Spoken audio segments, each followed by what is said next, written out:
Arteries are the vessels which carry blood away from the heart to the various organs of the body. तो arteries are the vessels. arteries क्या है यहाँ पे, एक vessels का काम करती है, जिनका काम क्या है कि which carry blood away from the heart to the various organs of the body. अब यहाँ पे देखिए arteries जो है हमारी कहाँ पे है, ये ऑर्टा जो है ना, तो ये क्या काम करती है, आर्टरीज का काम फिर से देख लेते हैं। आर्टरीज, ये ऑर्टा जो है, आर्टरीज का काम क्या है, वेन्स और आर्टरीज ये दो ब्लड वेसल्स है हमारे पास। तो आर्टरीज ये वेसल्स है जिसका काम है हार्ट में से ब्लड को बॉडी के डिफरेंट डिफरेंट पार्ट्स के अंदर डिस्ट्रीब्यूट करना। ठीक है, देखिए ये रही आर्टी ऑर्टा, आप यहाँ पे देख सकते हैं ये आर्टरीज है। ये आर्टरीज हार्ट में से कहाँ ले जाएगी, ब्लड को बॉडी के अंदर ले जाएगी। कहाँ ले जाएगी, ये है आपकी आर्टरीज। आर्टरीज ब्लड, आर्टरीज आपके ब्लड को बॉडी के डिफरेंट डिफरेंट पार्ट्स के अंदर ले जाएगी। ठीक है, ये आपको याद रखना है। आर्टरीज का काम क्या है, ब्लड को लेना और डिफरेंट ऑर्गन्स के अंदर उसको डिस्ट्रीब्यूट करना। Since the blood emerges from the heart under high pressure, the arteries have thick elastic wall. अब यहाँ पे हार्ट के अंदर से जो ब्लड आता है वो कैसा होता है, हाई प्रेशर वाला होता है। कैसा होता है, प्रेशर के साथ आता है।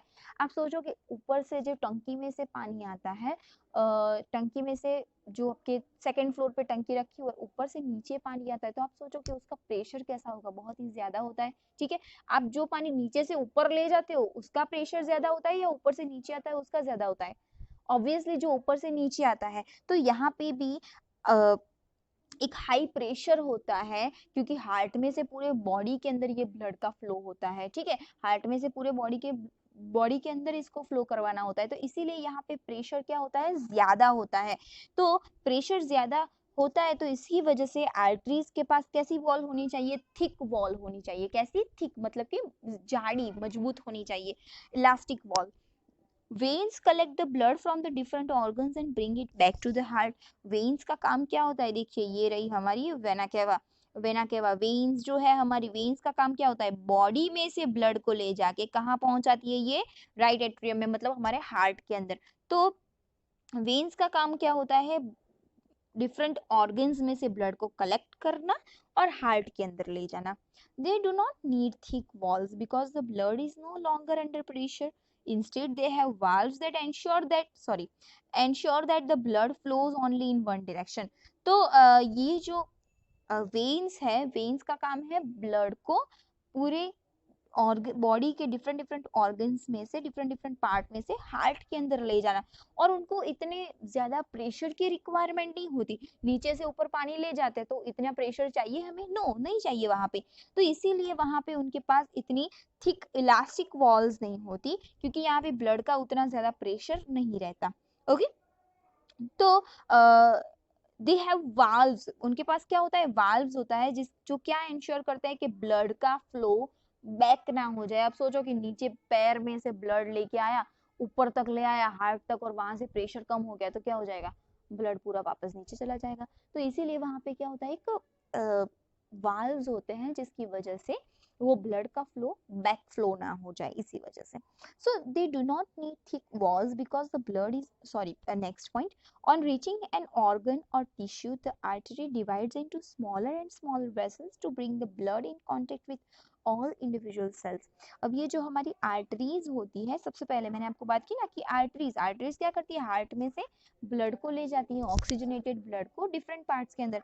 तो आर्टरीज के अंदर स्मॉल स्मॉल वेसल्स होती है। आर्टरीज छोटे छोटे वेसल्स के अंदर डिवाइड हो जाती है, और ये छोटे छोटे वेसल्स सारे जो सेल्स होते हैं उनके साथ कनेक्ट होते हैं। हमारी बॉडी के अंदर जितने भी सेल्स है वो सारे सेल्स के साथ कनेक्ट होते हैं, कनेक्टेड रहते हैं, और उन सेल्स के अंदर ये आर्टरीज क्या करेगी, हमारे ब्लड को पहुंचाएगी।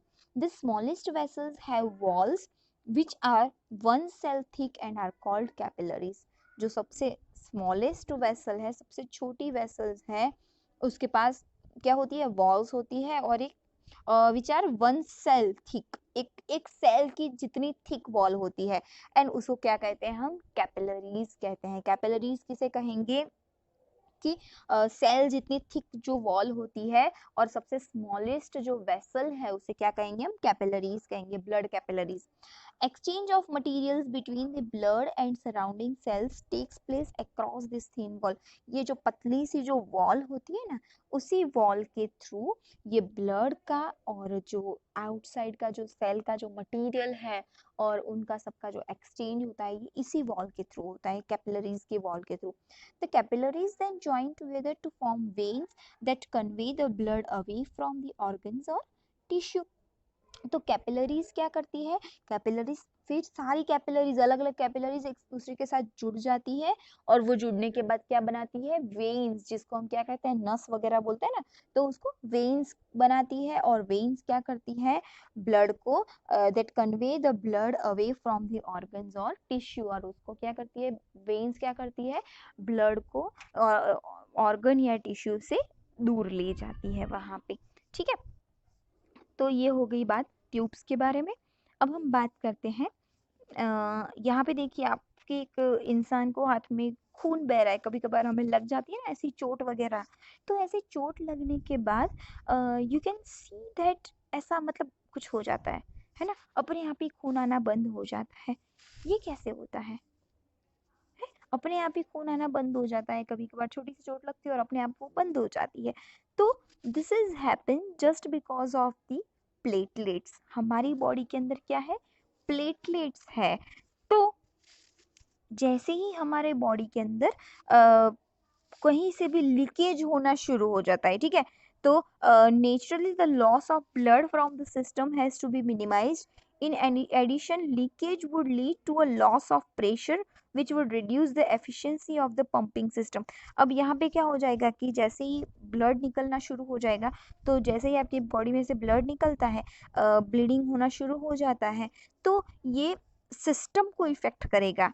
जैसे क्योंकि एक जगह पे लीकेज हो रहा है, तो वो डायरेक्टली आपकी पंपिंग सिस्टम को, आपके हार्ट के सिस्टम को यहाँ पे इफेक्ट करेगा। तो इस सिस्टम को ज़्यादा से ज़्यादा अफेक्ट ना हो, इसी वजह से यहाँ पे आपके पास ब्लड प्लेटलेट्स होती है। 7th स्टैंडर्ड में आप पढ़ चुके होंगे आरबीसी, डब्ल्यूबीसी और प्लेटलेट्स, तो इसी में से ये है प्लेटलेट्स। तो ये जो प्लेटलेट्स है, ये सेल्स है, one type of platelet cells, जिनका काम क्या होता है, which circulate around the body, हमारी बॉडी के आसपास घूमते रहते हैं, and plug this leaks by helping the to clot the blood at this point of injury. तो जहाँ पे भी इंजरी हो जाती है ना, वहां पे ये पूरी सेना लेके पहुंच जाते हैं। आप सोचो कि अगर आप आर्मी में है और पूरा मतलब एक तरह का आपका जो मतलब क्या बोलते हैं, कोट वगैरह बनाया हुआ है, और सोचो आपने कि एक जगह से किसी ने कोट वहां पे छेद कर दिया, तो पूरी टीम वहां पे पहुंच जाएगी, है ना। तो वैसे ही यहाँ पे भी ये पूरी जो टीम है platelets, it's one type of our army, तो वो क्या हो जाती है, वहां पे पहुंच जाती है, और पहुंच के वो क्या कर देगी, एक क्लॉट यानी कि गट्ठा बना देगी, ऐसे गाढ़ा, ये क्या हो जाएगा, गट्ठा जो उठ जाए ना, तो ऐसा कर देगी, जिसकी वजह से आपका ब्लड का जो फ्लो है वो क्या हो जाएगा, बंद हो जाएगा, और आपका ब्लीडिंग वहां पे स्टॉप हो जाएगा। ठीक है, उसके बाद बात करते हैं लिम्फ के बारे में। There is another type of fluid which is also involve in the transportation, जिसे हम क्या कहते हैं, लिम्फ कहेंगे या फिर टिश्यू फ्लूइड कहेंगे। एक दूसरा फ्लूइड है जो ट्रांसपोर्टेशन के अंदर हेल्प करता है, जिसे हम लिम्फ कहते हैं या फिर टिश्यू फ्लूइड कहेंगे। Through the pores present in the walls of capillaries, some amount of plasma, proteins and blood cells escape into the intercellular spaces in the tissues to form the tissue fluid or lymph।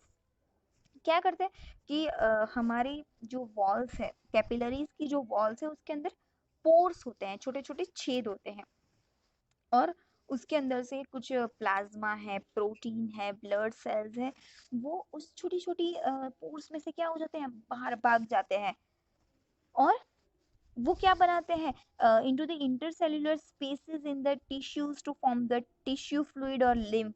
तो जो tissue के अंदर छोटी छोटी space रह जाती है, जगह रह जाती है अंदर, उसके अंदर जाके वो टिश्यू फ्लूइड बनाएंगे या फिर लिम्फ बनाएंगे।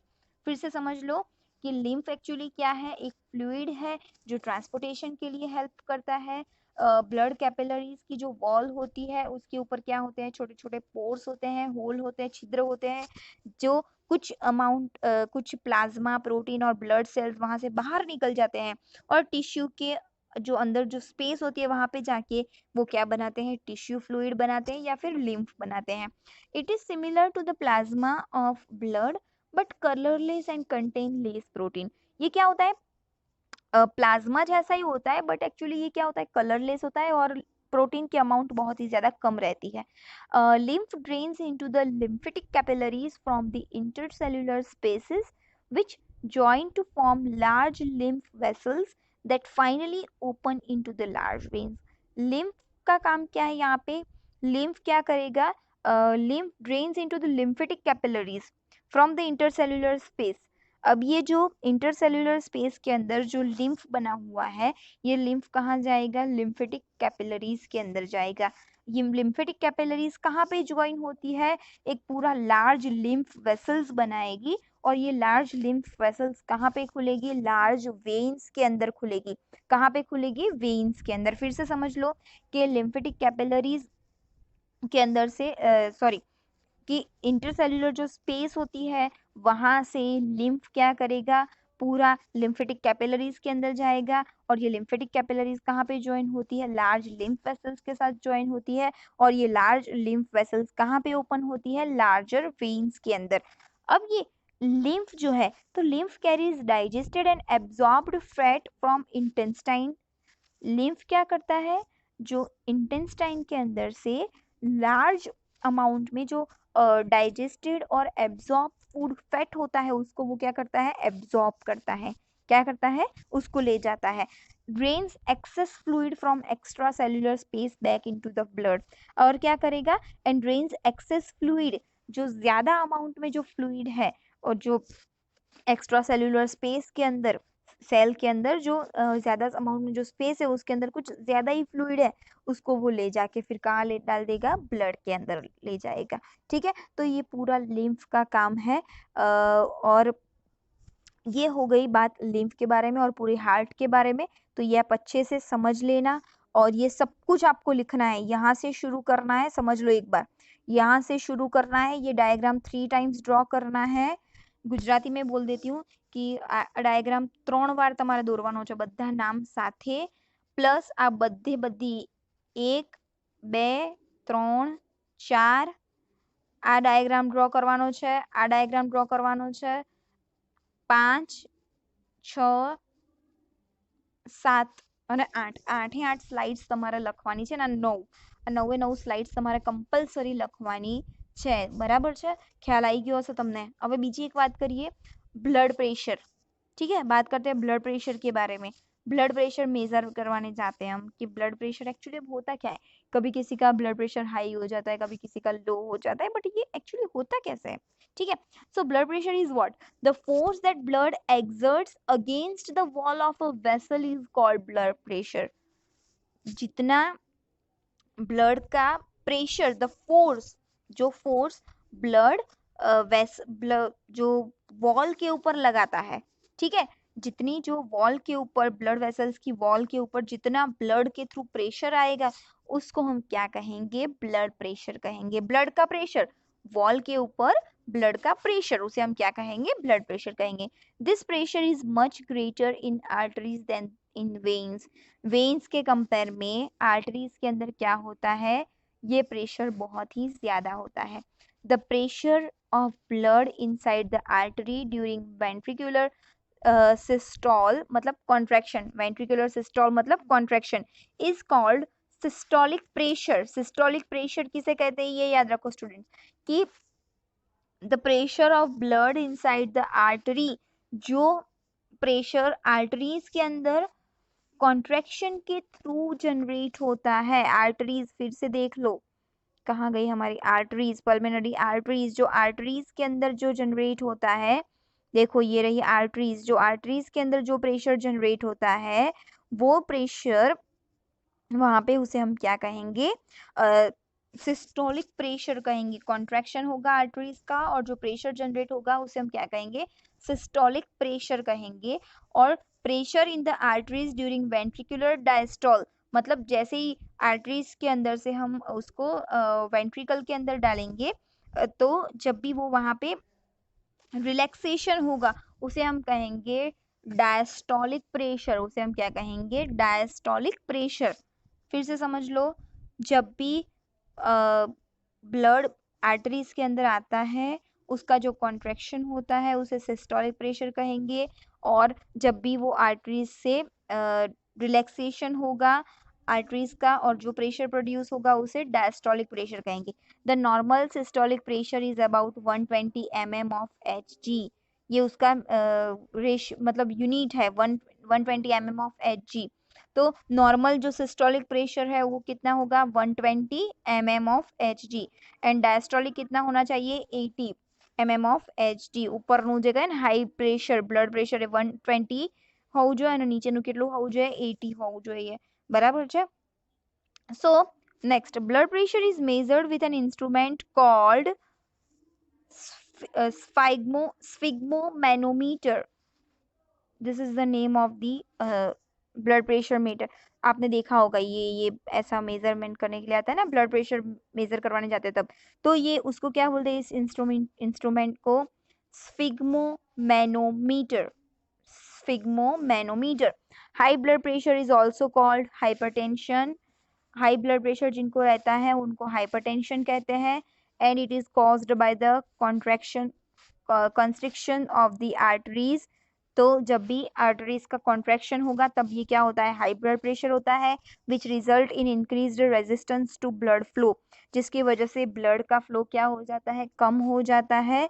It can lead to the rupture of an artery and internal bleeding. इसकी वजह से आर्टरीज अंदर ही क्या हो जाएगी? टूट जाएगी और इंटरनल ब्लीडिंग शुरू हो जाएगा। और ब्लड जो है आपका हार्ट के अंदर भी नहीं पहुंच पाएगा। जिनको हाइपरटेंशन होता है, हाई ब्लड प्रेशर रहता है, उनको क्या होता है? जल्दी से हार्ट अटैक आ जाते हैं। ठीक है, so this is also important, तो ये आपको प्रिपेयर करना है।